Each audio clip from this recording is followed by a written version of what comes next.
We often imagine skiing as a sport where appearance counts more than performance. Nonetheless, skiing can be a dangerous sport. This skier hasn't noticed that the temperature is rising and the snow is beginning to melt.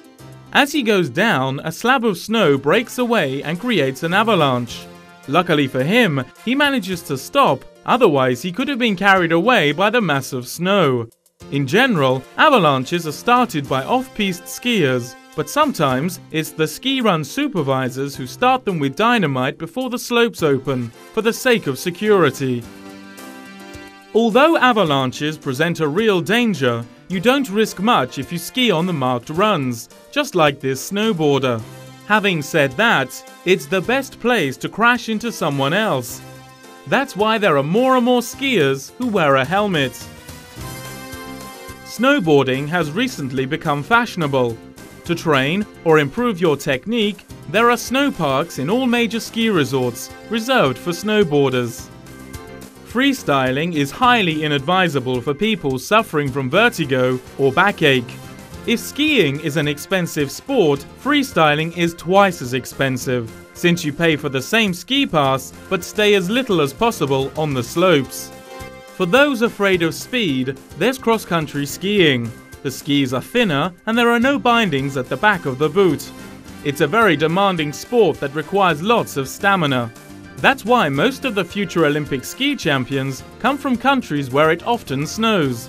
It makes sense, really. They use their skis to go to work, into town, to school, or to the neighbors.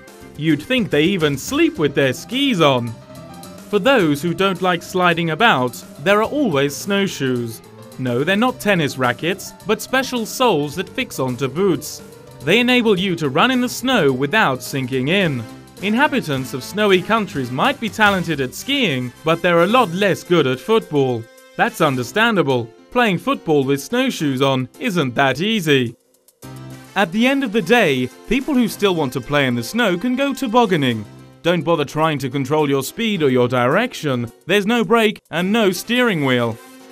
For the nature lovers, the mountains are of particular interest, since you can find rare birds there. To catch sight of them, you only have to wait. Here's one. Looking at the way it's flying, it must be an endangered species. It's a bird called the flying man, and as you can see, he doesn't have any wings. This makes it impossible for him to fly for more than a few seconds. Takeoff never lasts long, flight time even less, and yet landing lasts a long time. A very long time. You think that he's hurt himself very badly, but he doesn't know what pain is. Nothing bothers him. An odd animal, don't you think? Even odder is the fact that he'll throw himself off the same mountain tomorrow.